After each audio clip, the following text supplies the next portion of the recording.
Hello and welcome to Aditya classes. These days we have been studying about process of research. अब अगर हम एक दो lecture पीछे जा करके देखते हैं तो हमने प्रोसेस ऑफ रिसर्च के बारे में जब डिस्कशन शुरू किया था और जो हमने एक ब्लॉक डायग्राम देखा था, अगर आपको याद आता है तो वो जो ब्लॉक डायग्राम है वो कोई ऐसा नहीं है कि एक छोटा सा टॉपिक है और वो आज या कल के अंदर दो लेक्चर के अंदर ख़त्म हो जाएगा। वो ब्लॉक डायग्राम बेसिकली अपने कंप्लीट सिलेबस का स्ट्रक्चर है। तो उस ब्लॉक डायग्राम के अंदर जो कुछ भी है वो ऐसा नहीं है कि हमारी फर्स्ट यूनिट कंप्लीट होने वाली है या हमारा एक टॉपिक कंप्लीट होने वाला है। उसका एक एक टॉपिक को हम उठाएंगे और डिटेल के अंदर जब हम पढ़ते जाएंगे तो हम देखेंगे कि उसका पूरा सीक्वेंस जब हम देखेंगे तो लास्ट यूनिट तक पहुंच जाएंगे। आज हम जिस बारे में बात करने वाले हैं that will be introduction to research design. अब इंट्रोडक्शन टू रिसर्च डिज़ाइन में अपनी जर्नी पे आगे बढ़ने से, क्योंकि अब हम थोड़े लेक्चर्स तक रिसर्च डिज़ाइन के बारे में ही बात करेंगे और बहुत इंपॉर्टेंट टॉपिक होता है एक रिसर्च की डिज़ाइन। किसी भी चीज़ की एक डिज़ाइन तो होनी चाहिए। एक नया मकान बनाते हैं तो उसका एक नक्शा होना चाहिए, डिज़ाइन होना चाहिए, लेआउट होना चाहिए। एक नया मोबाइल बनाते हैं तो उसकी डिज़ाइन होनी चाहिए। तो हर एक चीज़ की एक डिज़ाइन होनी चाहिए और अगर वो डिज़ाइन सही है तो things fall in place properly, otherwise वो चीज़ें सही से नहीं चलती है। तो these days will talk about research design. Research design topic from research process. बड़ा टॉपिक तो रिसर्च प्रोसेस है, हम पूरा रिसर्च प्रोसेस पढ़ेंगे जो थ्रू आउट चलेगा हमारा। उसमें से अभी हम बात कर रहे हैं रिसर्च डिज़ाइन की। अब रिसर्च डिज़ाइन पे जाने से पहले अगर हम एक छोटा सा रिकैप लें कि वो हमारा प्रोसेस कैसा था, तो उस प्रोसेस को हम देखेंगे कि वो शुरू कहाँ से हो रहा था। फॉर्मुलेटिंग द रिसर्च प्रॉब्लम, यहाँ से वो हमारा प्रोसेस शुरू हो रहा था। और फिर एक्सटेंसिव लिटरेचर सर्वे। हाँ, अब हम ये कह सकते हैं कि फॉर्मुलेटिंग द रिसर्च प्रॉब्लम और एक्सटेंसिव लिटरेचर सर्वे कहीं ना कहीं एक दूसरे में मिक्स हुए रहते हैं।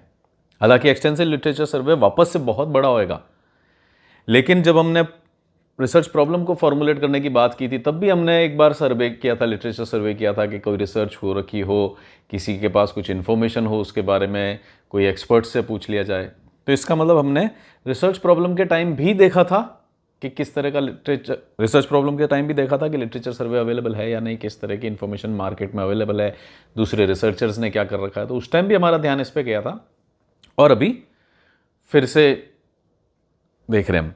लेकिन जब आपकी एक बार एक रिसर्च प्रॉब्लम बन जाती है तब उस रिसर्च प्रॉब्लम की लाइट में हम उस लिटरेचर सर्वे को फिर से एक बार करते हैं, क्योंकि अब मेरे को अपनी क्लियर कॉन्क्रीट प्रॉब्लम पता है। अगर आपको याद पड़ता हो तो हमने क्या किया था कि पहले एक जनरल प्रॉब्लम डिफाइन करो, फिर उसको रिफाइन करो, लोगों से डिस्कस करो, एकदम कोर एरिया के ऊपर आओ। तो वो हमारा रिसर्च का प्रोसेस हुआ। अब जब मेरे को कोर पता पड़ गया है कि ये मेरी प्रॉब्लम है और मैं इस पर काम करना चाहता हूं, तब मैं वापस से एक बार एक्सटेंसिव लिटरेचर सर्वे करूंगा। और अब जो लिटरेचर सर्वे होगा वो इस लाइट में होगा कि भाई मेरी इस प्रॉब्लम को कैसे अप्रोच किया जा सकता है, इस पर्टिकुलर प्रॉब्लम के ऊपर किसने काम कर रखा है।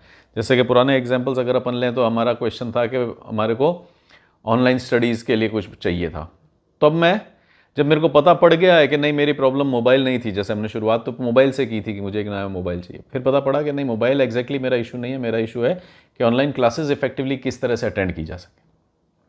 तो फिर मेरा उसके ऊपर एडवांसमेंट चला, रिफाइनमेंट हुआ और फाइनली जब मेरे को प्रॉब्लम समझ में आई तो ये समझ में आई कि नहीं, I am not so much कीन about mobile but I am more कीन अबाउट कि ऑनलाइन क्लासेस को एफिशिएंटली किस तरह से मैं अटेंड कर पाऊंगा।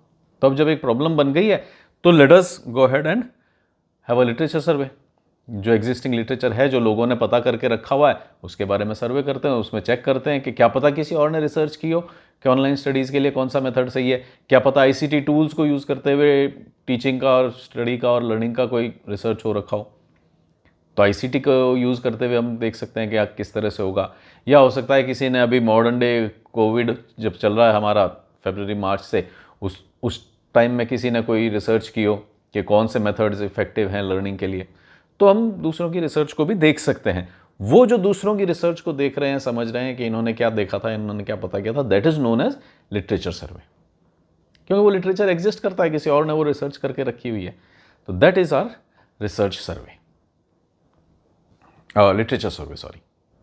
तो ये हुए हमारे दो स्टेप्स, जिनमें से एक के बारे में तो हमने डिटेल में बात की थी कि रिसर्च प्रॉब्लम कैसे फॉर्मुलेट की जाएगी, और सेकेंडली लिटरेचर सर्वे कि लोगों ने क्या रिसर्च कर रखी है मेरे टॉपिक से रिलेटेड। आईसीटी पे की है, इंफॉर्मेशन कम्युनिकेशन टूल्स पे की है, तो मेरे काम आ सकती है वो कि ऑनलाइन क्लासेस कैसे की जाए। ऑनलाइन टीचिंग गॉगी पे किसी ने रिसर्च की है वो मेरे काम आ सकती है, ऑनलाइन लर्निंग टूल्स पे किसी ने रिसर्च की है वो मेरे काम आ सकती है, नए मीटिंग के कौन कौन से नए सॉफ्टवेयर्स आए हैं, प्लेटफॉर्म्स आए हैं, उस पर किसी ने रिसर्च की है, कंपैरिजन क्या है वो मेरे काम आ सकता है। जूम आ गया, मीट आ गया, उसका एक कंपैरिजन मेरे काम आ सकता है। तो आइडिया इज कि अगर किसी ने ऐसी कोई रिसर्चेस की हैं जो आपके काम आ सकती है तो why not make use of those. तो पहले 2 स्टेप्स की तो हमने बात की। Then there is developing the hypothesis. आज इसके बारे में बात करते हुए हम आगे चलेंगे। और फिर हमारे स्टेप्स थे प्रिपेयरिंग द रिसर्च डिजाइन। तो आज का डिस्कशन जो हम ओपन करेंगे वो तो हाइपोथेसिस से करेंगे, developing the hypothesis. Then there be preparing the research design, जिसके बारे में हम डिटेल में आज बात करेंगे। Then there is determining the sample size design, collecting the data, execution of the project, analysis of data, hypothesis testing. जो ऊपर हाइपोथेसिस आज हम बनाएंगे, देखेंगे कि हाइपोथेसिस होता क्या है, उसको जब डेटा आ जाएगा तो फिर टेस्ट भी करके देखेंगे कि हाइपोथेसिस सही है या नहीं। हाइपोथेसिस क्या होता है वो भी हम देखते हैं थोड़ी सी देर में। Hypothesis testing. Then there is generalisation and interpretation. जब आपने हाइपोथेसिस टेस्ट कर लिया, आपको आइडिया समझ में आ गया कि क्या हो रहा है क्या नहीं हो रहा है, ऑन एन एवरेज ऐसा हो रहा है, ऑन एन एवरेज ये टूल्स अच्छे हैं, ऑन एन एवरेज इस तरह का मोबाइल अच्छा है, बैटरी लाइफ ये वाली अच्छी रहेगी पढ़ने के लिए, ऑनलाइन स्टडीज़ के लिए, जो भी हमारा जनरलाइजेशन एंड इंटरप्रिटेशन आ रहा है कि भाई मैंने रिसर्च की थी और मेरे को ये सब समझ में आया है। Then there be preparation of the report और प्रेजेंटेशन ऑफ द रिजल्ट्स। कि भाई रिपोर्ट बना ली हमने या तो, और या अगर रिपोर्ट नहीं बनाई है तो कोई एक पीपीटी बना ली जिसके अंदर अपने जो रिजल्ट्स आए उनको कहीं पे प्रेजेंट करना है। तो जैसा भी आपका जो भी ज़रूरत है, जो भी नीयत है, तो उस हिसाब से। तो ये रहा हमारा रिकैप कि भाई 2 टॉपिक्स के बारे में तो हमने अब तक बात की है, formulating the research problem and extensive literature survey. यहाँ से अब हमारी जर्नी जब आगे चलेगी तो पूरा सिलेबस कवर करते करते जो लास्ट यूनिट होती है जनरली रिसर्च मेथोडोलॉजी सब्जेक्ट की, वो होती है रिपोर्ट राइटिंग। तो हम लास्ट में होते होते कहाँ तक पहुँच जाएंगे, प्रिपरेशन ऑफ रिपोर्ट तक। For now let us talk of developing the hypothesis. What is an hypothesis? Hypothesis generally क्या होता है, एक अजम्पशन। हाँ, ये अजम्पशन ऐसा नहीं है कि ये मेरी धारणा है, मैं ऐसा मानता हूं, मैं ऐसा सोचता हूं, इसलिए ये एक अजम्पशन है, इसलिए ये एक हाइपोथेसिस है। आप सोचते हो, आप एक हाइपोथेसिस बनाते हो, बहुत सही बात है, लेकिन आपने जो सोचा, आपने जो हाइपोथेसिस दिया, उसके पीछे कोई रैशनल होना चाहिए, कोई लॉजिकल रीजनिंग होनी चाहिए। ऐसा नहीं है कि बस मेरे को ऐसा लगा इसलिए मैंने बोल दिया। मेरे को ऐसा लगा क्योंकि मैंने पास्ट में ऐसा ऐसा ऐसा देखा है, मेरे को ऐसा लगता है क्योंकि दूसरे रिसर्चर्स को ऐसा ऐसा पता पड़ा है अपनी रिसर्चेस के अंदर। कोई ना कोई साउंड लॉजिकल रीजनिंग होनी चाहिए, तब हम उसको कहेंगे कि ये मेरा एक हाइपोथेसिस हो सकता है। तो अगर हम यहाँ देखें तो what is research hypothesis? Research hypothesis is a proposition और a set of propositions for the occurrence of some specified group of phenomena.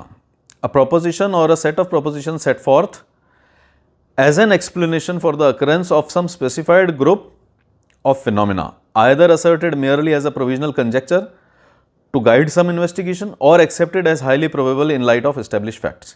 अब अगर हम इस पूरी की पूरी जो डेफिनेशन हमने लिखी है, इसके अगर रेलेवेंट टुकड़े करने की कोशिश करें, इसको अलग अलग टुकड़ों के अंदर ब्रेकअप करके समझने की कोशिश करें, तो वी सी दैट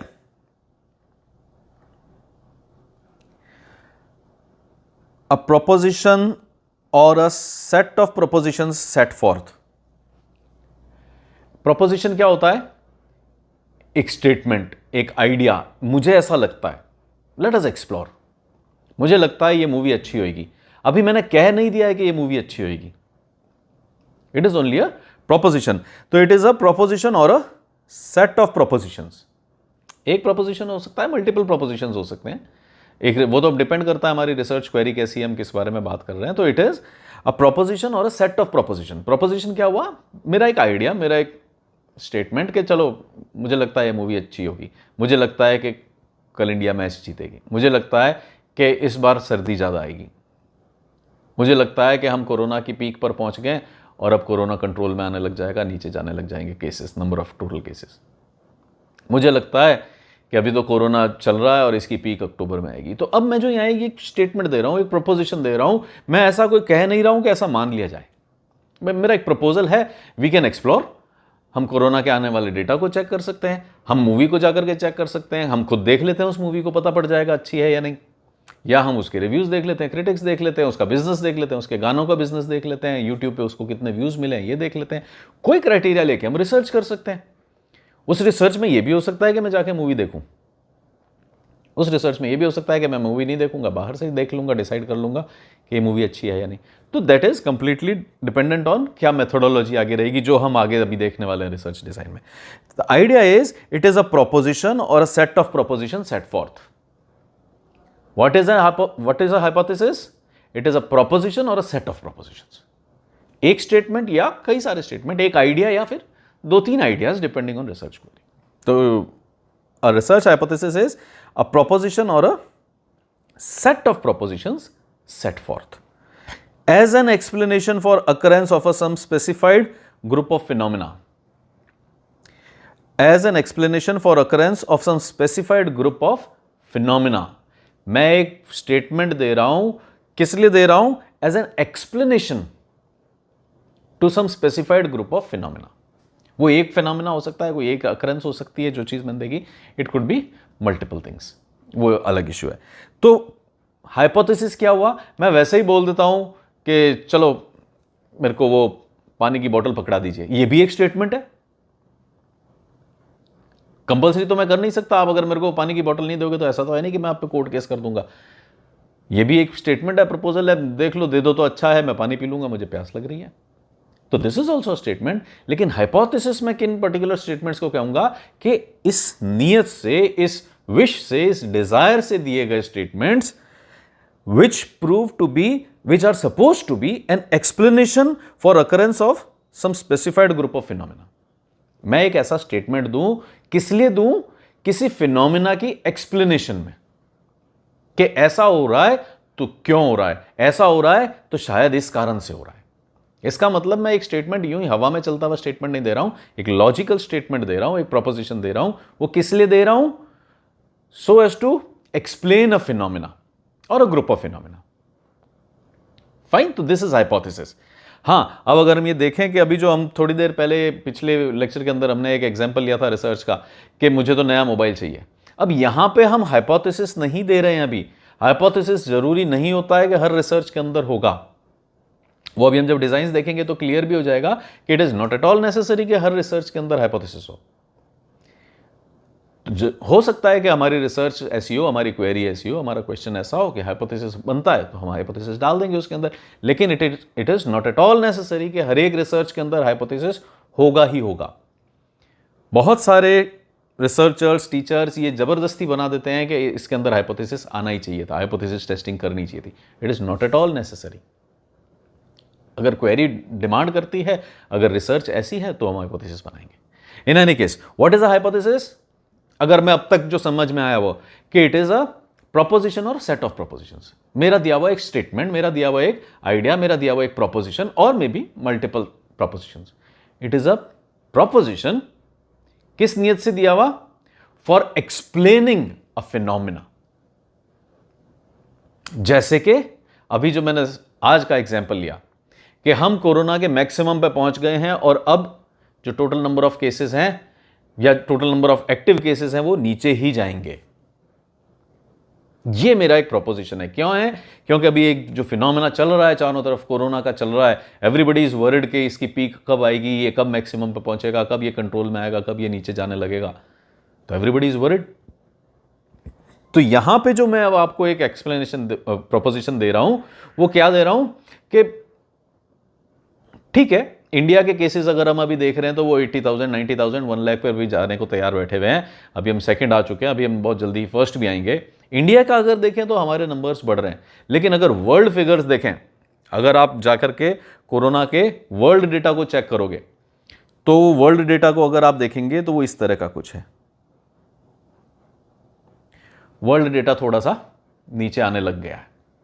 हालांकि इंडिया का जो डेटा है वो तो अभी तक बढ़ ही रहा है, लेकिन अगर वर्ल्ड की बात करते हैं तो वर्ल्ड का जो डेटा है वो कांस्टेंट भी नहीं रहा है। इनफैक्ट वो जो डेली केसेस आ रहे हैं, लाइव केसेस आ रहे हैं, एक्टिव केसेस आ रहे हैं, वो नीचे जाने लग गए हैं।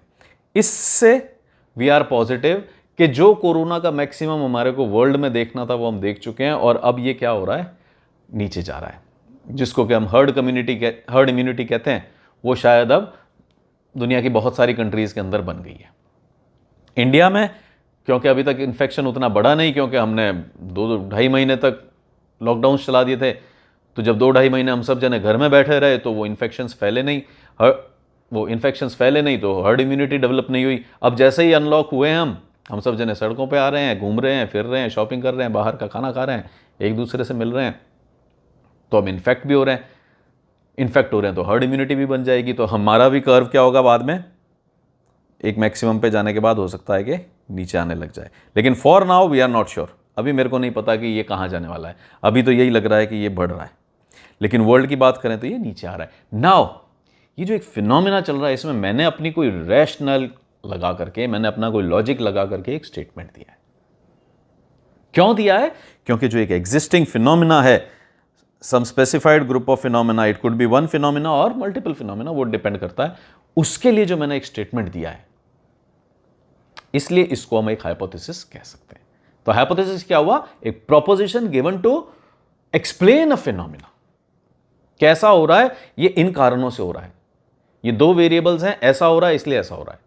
अभी जैसे मैंने क्या बताया कि क्योंकि हमने 50 डेज 60 डेज के लॉकडाउन में चले गए थे, हम लोग सड़क पे ही नहीं आए, हम लोग बाहर ही नहीं निकले, एक दूसरे से मिले ही नहीं, तो उस चक्कर में हुआ क्या कि हमने कोरोना को एक बार के लिए तो रोक दिया, लेकिन उस केस में फिर ये हुआ कि जो हेल्दी लोग थे, जो बाहर आ सकते थे, वो लोग भी एक दूसरे से नहीं मिले, वो लोग इन्फेक्ट नहीं हुए, तो हर्ड इम्यूनिटी भी डेवलप नहीं हुई।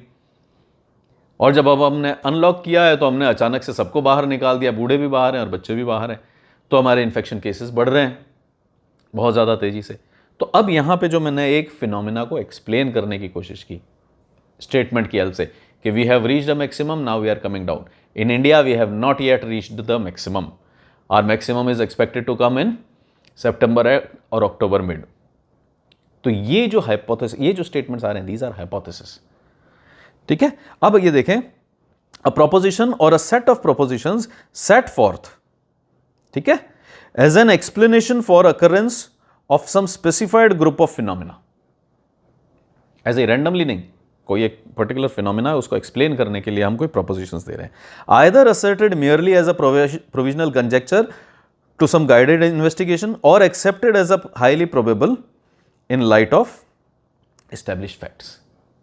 जो मैं यहां पे एक आपको स्टेटमेंट दे रहा हूं, either it could be asserted merely as a provisional conjecture, कि भाई मेरे को पास्ट के बारे में कुछ पता नहीं है, ये बीमारी एकदम नई आई है, तो मेरे को आइडिया ही नहीं है कि इसका क्या किया जाएगा, इसका बिहेवियर किस तरह का रहेगा, इसका रिस्पॉन्स किस तरह का रहेगा। तो it is merely a conjecture कि भाई पास्ट में जो हमने पेंडेमिक्स देखे हैं उनका ऐसा होता था, तो शायद इसका भी ऐसा होगा। पास्ट के पेंडेमिक्स में हमने हमेशा देखा है कि there is always a second wave. Past के पेंडेमिक्स में हमने ऐसा देखा है कि there is always herd immunity which fights ultimately the virus. तो अब हमारे को नहीं पता, it could merely be a conjecture or accepted on highly probable in light of established facts. तो या तो हो सकता है कि मेरा लॉजिकल कंजेक्चर है, रिलेशनशिप्स देख रहा हूं, अंदाजा लगा रहा हूं, it could be either like this, क्योंकि पास डेटा ही नहीं है, या फिर इट कुड बी और accepted as a highly probable in light of established facts. तो या तो तुक्का हो सकता है, कंजेक्चर हो सकता है, या फिर in light of established facts एक बहुत नॉलेजेबल गैस हो सकता है, नॉलेजेबल आइडिया हो सकता है। तो ये होता है स्टेटमेंट, हाइपोथेसिस। अब इसको हम पूरे को छोड़ देते हैं कि यहाँ पे बोर्ड पे क्या लिखा हुआ है, इसकी क्या डेफिनेशन है, हमने क्या देखा। सिंपल टर्म्स में हाइपोथेसिस क्या है? मेरा दिया हुआ एक प्रोपोजिशन, मेरा दिया हुआ एक स्टेटमेंट किसी फिनोमिना को एक्सप्लेन करने के लिए कि ऐसा हो रहा है, ऐसा क्यों हो रहा है, इस कारण से ऐसा हो रहा है। इस बार सर्दी ज़्यादा आएगी, क्यों ज़्यादा आएगी? अब मैं यूं ही बोल के निकल जाऊं यहां से, जैसा कि आजकल हर कोई करता है कि कुछ भी बोल दिया और निकल गए, ऐसा नहीं। जब मैं कह रहा हूं कि इस बार सर्दी ज़्यादा आएगी, तो क्यों कह रहा हूं? I am trying to explain a phenomena कि इस बार जो लॉकडाउन्स हुए हैं, इस बार जो बिजनेस एक्टिविटी नीचे है, उसके कारण पोल्यूशन कम हो रहा है। इस बार अभी भी हमारे को अगर हम देखें सितंबर के अंदर, तो हल्का सा ठंडक महसूस हो रही है। जो ठंडक, जो टेम्परेचर्स हम एक्चुअली अक्टूबर एंड के अंदर देख रहे हैं कुछ सालों से, वो इस बार हमारे को सितंबर शुरू में मिल रहे हैं। तो वी डू एक्सपेक्ट, अच्छा पिछली बार भी, पिछले कई साल से 10-15 दिन की ठंड आ रही थी, लेकिन पिछले साल हमने देखा कि 1.5-2 महीने तक ठंड चली है। तो under light of all these I am trying to explain a phenomena कि इस बार एक्सपेक्ट करता हूं कि ठंड ज्यादा आएगी। और ये जो मैं एक्सप्लेनेशन दे रहा हूं, ये जो मैं स्टेटमेंट दे रहा हूं, इसका बेसिस क्या हो सकता है? Either asserted merely as a provisional conjecture, just यूं इन लाइट ऑफ नॉलेज जो मैंने इधर उधर से एक्यूमुलेट की, जो देखा, जैसा मेरा एक्सपीरियंस है, या फिर in light of probable, as highly probable in light of establish facts, कि जो पास्ट में ऐसा होता आया है उसकी लाइट में मैं तो ये कह रहा हूं कि इस बार ऐसा होगा। एक तो ये कंजेक्चर हो सकता था मेरा कि दूसरे देशों के अंदर जब हमने ये मान लिया था कि कंट्रोल हो चुका है कोरोना, उसके बाद वापस आया, तो मुझे लगता है कि ये वायरस एक बार ख़त्म होने के बाद, जब एक बार हम सोचते हैं कि कंट्रोल में आ गया, उसके बाद वापस हिट कर रहा है। या तो मैं यहाँ से ये रूल निकाल सकता था, या मेरा एक एस्टेब्लिश्ड है कि पास्ट में जितने भी पेंडेमिक्स आए हैं उन सबकी सेकेंड वेव आई है। तो it could either be on based on established facts or it could be mere conjecture. बस कैलकुलेशन कर रहा हूँ, आई एम जस्ट एडिंग 2+2 कि ऐसा दिख रहा है, ऐसा हो रहा है, इसलिए शायद ऐसा होगा। तो this is a research hypothesis, एक स्टेटमेंट, एक वक्तव्य, एक मेरी बात, बोली हुई बात, to describe what is going on, to describe a phenomena. ठीक है ना। बिजनेस के अंदर भी हम ऐसा एक स्टेटमेंट दे सकते हैं। क्या बिजनेस के अंदर हम एक स्टेटमेंट दे सकते हैं कि sales in second quarter of 2020-2021, second quarter of financial year 2020-2021, ये जो अभी हमारा चल रहा है 2021 वाला financial year, sales in second quarter of 2021 will be less as compare to 1920। जो 1920 की सेम सेकेंड क्वार्टर की सेल्स थी, उससे इस बार की सेल्स कम होगी। क्या कह रहा हूं मैं, 1920 के सेकेंड क्वार्टर से 2021 का सेकेंड क्वार्टर जो आएगा उसमें सेल्स कम रहेंगी। अब मैंने यहां एक स्टेटमेंट दिया है अभी जो एग्जिस्टिंग सर्कमस्टेंसेस हैं उनको एक्सप्लेन करने के लिए, कि इकोनॉमी हैज गॉन डाउन 24% का सभी जने मान रहे हैं कि डिप आ गया है, बाहर कुछ बिक नहीं रहा है, हम लोग अभी बाहर से सामान लेने में डर रहे हैं, हम लोग फास्ट फूड कंज्यूम नहीं कर रहे हैं, हम लोग रेस्टोरेंट्स में नहीं जा रहे हैं, हम लोग टूरिस्ट स्पॉट्स पे नहीं जा रहे हैं, हम लोग घूमने नहीं जा रहे हैं, अभी तो बच्चे स्कूल्स नहीं जा रहे हैं, एग्जाम्स नहीं हो रहे हैं, तो हर तरफ से इकोनॉमी रुकी हुई टाइप की है। तो इस लाइट के अंदर मैं कह रहा हूं कि ये जो सेकंड क्वार्टर आने वाला है हमारा 2021 का, वो 1920 का जो सेकंड क्वार्टर था उससे कम रहेगा। सेकंड क्वार्टर मतलब क्या हो गया, अप्रैल मई जून जुलाई अगस्त सितंबर, जुलाई अगस्त सितंबर वाला जो हमारा सेकंड क्वार्टर है वो नीचे रहेगा। तो ये मेरा एक स्टेटमेंट है, ये मेरा एक हाइपोथेसिस है to explain the existing phenomena. अब ये मेरा एक तुक्का भी हो सकता है या एस्टेब्लिश फैक्ट्स हो सकते हैं। वो एस्टेब्लिश फैक्ट्स क्या हैं कि आप पिछले 6 साल का रिकॉर्ड देख लो, हर 6 साल के अंदर हर बार जब हमारा वो सेकंड क्वार्टर आ रहा है वो नीचे ही नीचे जा रहा है, और अगर पिछले 1 साल का देखते हैं तो और बुरी तरह से सब कुछ नीचे जा रहा है, बर्बादी में जा रहा है। तो it could be based on data, it could be based on facts, or it could be just मेरे को लगता है कि नहीं सेल्स तो नहीं होगी मार्केट में, मेरे को कोई घूमते हुए दिखते नहीं लोग, इसका मतलब सेल्स नहीं होगी, इसका मतलब मार्केट नीचे जा रहा है। तो किसी भी तरह की एक्सप्लेनेशन हो सकती है। This is research hypothesis. Fine. A research hypothesis is a predictive declarative statement that relates variables. अब मैं यहां पे जब भी आपको क्या कहा कि it is a proposition or set of propositions set forth as an explanation for occurrence of a phenomena. तो जो मैं प्रोपोजिशन दे रहा हूं या set of proposition, multiple propositions दे रहा हूं, वो क्या है, that relates a variable, independent variable to a dependent variable. Independent variable क्या है, spread of corona. Dependent variable क्या है, हमारा उससे इन्फेक्ट होना। वो तो अपनी इच्छा से चल रहा है, अब हम उससे इन्फेक्ट हो रहे हैं। हाँ, अब इसको हम डेफिनेटली कह सकते हैं कि जब हम किसी के कॉन्टैक्ट में आते हैं तो ये ज़्यादा फैलता है। तो अब यहाँ पे अगर हम 2 वेरिएबल्स को रिलेट करने की कोशिश करें, जैसे कि हमने बहुत बार एग्जाम्पल लिया है, sales of petrol and sales of vehicles, prices of petrol and sales of petrol. तो अब यहाँ क्या हो रहा है, 2 अलग अलग वेरिएबल्स हैं, और मैं ये चेक करने की कोशिश कर रहा हूं, मैं ये डिक्लेयर करने की, चेक नहीं रादर, चेक तो हम कोरिलेशन में करते थे, यहां तो मैं डिक्लेयर करने की कोशिश कर रहा हूं क्या, कि petrol sales are going to go down because auto sales are going down. ये हाइपोथेसिस हो गया, petrol sales will go down as a result of dip in auto sales, क्योंकि ऑटो सेल्स नहीं हो रही हैं इसलिए पेट्रोल सेल्स भी नीचे जाएंगी। ये एक हाइपोथेसिस हो गया। It is a declarative statement, मैंने ऐसा बोल दिया है कि petrol sales will go down because auto sales are going down. अब यहां 2 वेरिएबल्स हैं जिनको मैं कनेक्ट करने की कोशिश कर रहा हूं। तो a research hypothesis is a predictive statement, declarative statement that relates a variable that is independent variable, petrol, sorry auto sales और पेट्रोल। अब इस रिलेशनशिप को अगर देखें तो ऑटो सेल्स इंडिपेंडेंट हो गई और पेट्रोल डिपेंडेंट है ऑटो सेल्स पे। हाँ, कोरोना केसेस और ऑटो सेल्स को अगर देखें तो corona is independent and auto sales are dependent, क्योंकि कोरोना केसेस बढ़ रहे हैं इसलिए ऑटो सेल्स नीचे आ रही है कि हमारे घर से बाहर नहीं निकल रहे हैं, गाड़ी क्यों खरीदें। तो it depends on your query. ऐसा कोई हार्ड एंड फास्ट रूल नहीं है कि this will be X and this will be Y, this will be independent and this will be dependent. Depend करता है किस तरह की हम क्वेरी रेज कर रहे हैं। तो research hypothesis is a predictive declarative statement that relates a variable that is an independent variable to some other variable that is a dependent variable, and very importantly and is capable of being tested by scientific methods। इसका मतलब मैं जो यहां बोल रहा हूं ऐसा नहीं है कि मैं वो बोल करके निकल जाऊंगा यहां से। मैं जो बोल रहा हूं you can go head and test it. अगर मैं कह रहा हूं कि इस बार पेट्रोल सेल्स कम होंगी क्योंकि ऑटो सेल्स कम हुई है, मैं बोल करके निकल नहीं रहा हूं, आप पीछे का डेटा उठा करके देख लीजिए। जब जब ऑटो सेल्स में डिप आया था, अगर पेट्रोल सेल्स में डिप आया था तो इसका मतलब मैं बात सही कह रहा हूं। और अगर पास्ट में ऐसा कोई रिलेशन आपको नजर नहीं आता और फिर भी मैं ऐसा बोल रहा हूं तो मेरा हाइपोथेसिस गलत हो जाएगा। तो इसका मतलब hypothesis that I am giving, the statement that I am giving is a declarative statement capable of being tested. And जो मेरा डिक्लेरेटिव स्टेटमेंट होता है वो दो वेरिएबल्स को कनेक्ट करने की कोशिश करता है, एन इंडिपेंडेंट वेरिएबल और डिपेंडेंट वेरिएबल। इनको ये बीच में एक रिलेशन एस्टैब्लिश करने की, कनेक्ट करने की कोशिश करता है। और जब मैं उसको कनेक्ट करता हूं तो यू कैन टेस्ट इट। ये हुई हाइपोथेसिस की बात कि भाई मैंने एक प्रोपोजिशन दिया एक फिनोमेना को एक्सप्लेन करने के लिए कि भाई पेट्रोल सेल्स बढ़ेंगी या नहीं।